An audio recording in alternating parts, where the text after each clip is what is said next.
Nako? Pero nasa Bible, wala ko sa Biblia yon. Sabi dito sabi ni Lord, sabi niya, God helps those who help themselves. May mga kasabihan, pero wala ko sa Biblia yon. In fact, God does not help those who help themselves. Naintindihan niyo? Like example, sabi ng Panginoon, kaya mo rin naman pala sa sarili mo Di mo ako kailangan? Kaya mo naman pala sarili mo? Okay, go on. Go your own way.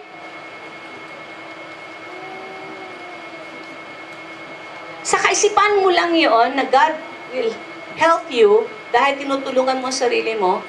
Pero kung alam natin ang sarili natin, tayo dapat ay hopeless tayo kung walang Diyos. Amen. Wala ang Diyos, hopeless tayo, at helpless tayo. Amen. Hello? Amen. Hindi natin kayang tulungan ang sarili. Like example, ang favor ng Panginoon sa trabaho na lang. Sabi natin, okay, sabi niya, hindi, mayroon ako kailangan may target akong million within this, Sabi naman ng Panginoon tutulungan niya yung mga taong tinutulungan niyang sarili niya. Ngayon ay may time pa ang Panginoon. Inuurasan mo si Lord. Lord, hanggang alas 10 lang. O alas 11. Kasi may part-time pa ako, Lord. Sabi mo naman, Lord, tutulungan ko na. Sabi mo naman daw, dahil wala sa salita ng Panginoon, daw ang lahat ng tumutulong sa sarili, tinutulungan mo rin. Kaso lang, ang problema, hindi yung kaisipan ng Diyos kaisipan mo lang yon. Dahil gumagawa ka ng sarili mo, kapamaraanan at desisyon. Hindi yun ang pamamaraan ng Diyos. Pumapasok lang ang Panginoon kung saan na helpless ka palagi, hopeless ka palagi. Isipin mo na wala kang magagawa kung walang Panginoon. I remember na nag-email sa akin yung asawa nung nag-guest sa atin nung Saturday night. Natutuwa siya sa ginagawa ng Panginoon sa New Life. Binaliti niya doon sa Pilipinas. So nag-email yung asawa. Sabi niya, sa praise God sa ginagawa ng Panginoon sa ministry niya sa Israel. Pero alam niyo, hindi tumaba ang puso ko. Hindi ako nakaramdam ng na-uplift, na parang pakaramdam, wow, sikat na ako sa Pilipinas. Yung ganon, hindi ako nakakaramdam ng ganon. Ang pakiramdam ko, Lord, wala akong magagawa. At ang success ay sa iyo pa rin. Amen. Dahil kung i-take natin yung blessing, i-take natin sa sarili natin yung glory, baka bukas tumba ka. Akon? Because lahat ng takbo sa buhay natin ay ang Diyos ang nagbibigay ng success. Amen. At ang bigay ng Diyos ay ang blessing, hindi tayo. Hindi dahil sa magaling tayo, hindi dahil sa may kapasidad tayo, hindi dahil sa magaling tayo magpatawa sa amo natin. Hindi po yun. Kundi dahil sa favor at grace ni Lord. Amen. Palakpakan ho natin ang Panginoon. Hallelujah! Dahil tutulungan lamang niya tayo, kung ganun ho ang attitude natin, tutulungan ho tayo ng Panginoon ng anak ko na ito, nakadepende palagi sa akin. Alam mo si David po, kung tutuusin po, si David ay isang tao na palaging matagumpay sa kanyang pakikipagdigma. Maliit pa siya ay palaging matagumpay sa pakikipagdigma sa leon. Sa mga lobo. Siya po ay matagumpay sa kay Goliath. No, pakipagbaka kay Goliath. Sa mga kalaban, mga Palestinian, siya po ay palaging matagumpay. And yet, si David pa rin ay nagsasabi doon sa ating text kanina, because thou hast been my help. Hindi dahil magaling si David, dahil tinuturing niya na ang Panginoon ay ang kanyang katulong, ang siyang tumutulong sa kanya. Therefore, in the shadow of thy wings will I rejoice. Amen. Because of the wings of the Lord na siyang nagko-cover sa iyo palagi.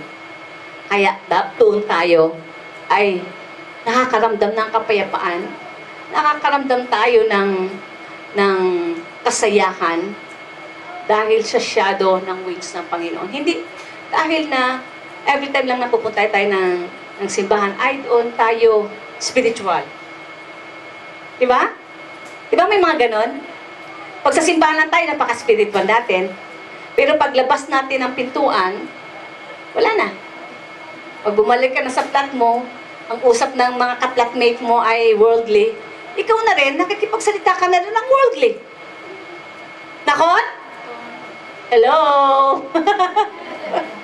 Pero alam mo, sa Panginoon, walang secular, walang spiritual. Lahat yun puro spiritual. Walang secular. Alam mo, ay, di naman ito. Sa trabaho naman to, di na ko lang kailangan ng Diyos. Hindi. Kailangan, sa bahay ka man, sa trabaho ka man, lumalakad ka man sa takana, nandoon, iniisip mo, ako ba ay nag-glorify ba ako kay Lord? Amen? Hindi dahil sa pupunta ka lang ng simbahan. Makakaramdam ako, praise the Lord, ibibless ako ng Panginoon. Paglabas naman, bakit ang ilan hindi nakakaranas ng blessing? Dahil paglabas ng pintuan, ay secular na eh. Hindi na bit-bit yung blessing na yun at narinig ng mga salita ng Panginoon, kaya hindi tuloy-tuloy yung blessing. Hindi tuloy-tuloy yung pagtulong ng Panginoon sa bawat isa sa atin. Kaya dito po, makikita po natin na tinutulungan lang po ng Diyos ang mga tao na sa Kanya ay nagdidepende at sa Kanya lang po humihingi ng tulong. Dahil kailanman ay hindi tayo tutulungan ng Diyos pag alam natin na tayo ay hindi natin siya tinatawag. Sa kahirapan man, we try to be the savior of ourselves. Nakon? Bakit masasabi mo? Ay may utang ako, sandali muna. Instead na mag-consult ka kay Lord, anong gagawin natin? Unahin mo natin yung 5-6 na unahin. Nakon? Like for example, mayroon ka problema sa pamilya sa Pilipinas, rather to pray and to defend and ask for God's help, anong ginagawa po natin? Sandali muna. Yung si Kumari, may pera yun. Magpapautang sa akin yun. Diba? Nako? Usually, ganun po ang ginagawa ng tao. So, pag ganun ang ginagawa ng tao, ay ang Diyos naman, okay. Mayroon na sana ang Panginoong provision na ibibigay sa atin. Hindi na lang, inunahan mo ako eh. Hello? Pero before sana tayo pupunta doon, o malalapitan, ay humingi tayo ng tulong muna sa Panginoon. I remember po, nung pagpunta ako dito sa Israel, is wala akong isa-isang pera na pupunta ako ng Israel. Pero kailangan kong pumunta ng Israel at tumakbo ng Israel during the time. Sa Diyos ako po humingi ng tulong. Helpless po ako.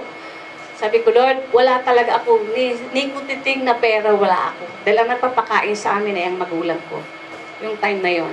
Early in the morning, bitbit ko yung anak kong lalaki na lumalakad kami papunta sa simbahan 4 o'clock in the morning. Dahil alam ko na sa Panginoon ko matatagpuan ang rescue. Dahil sa alam ko sa Panginoon ko matatagpuan ang blessing. Hindi ako nag-action para mangutang. Hindi muna ako nag-action. Lord, if it is your will, gumawa ka ng paraan na para ako'y makaalis. Todo po akong lukod at panalangin sa aking Panginoon. Yung anak ko, that time maliit pa po, nasa kolehiyo na po ngayon, nasa third year college na po siya, taking pharmacist po. Bata pa siya po nung time na yon, na siya po yung kasama ko, kasi mag-8 years na rin ako dito sa Israel di ba? So yung time na yon, bitbit ko yan siya. Nakahiga lang yan siya dyan sa sa upuan. Ako nasa pulpito ako para manalangin at lumuhod. Lord, tulungan mo ako. Wala akong magagawa sa sarili ko. Sabi ni Mama noon, King, na lang, sangla ko yung lupa. Ma, huwag kang magsangla ng lupa. May gagawin si Lord. Wala akong pera po. Pero yung sa panaginip ko, may pinakita sa akin isang babaeng galing London na umabot sa akin ng pera. Alam mo, that was Thursday.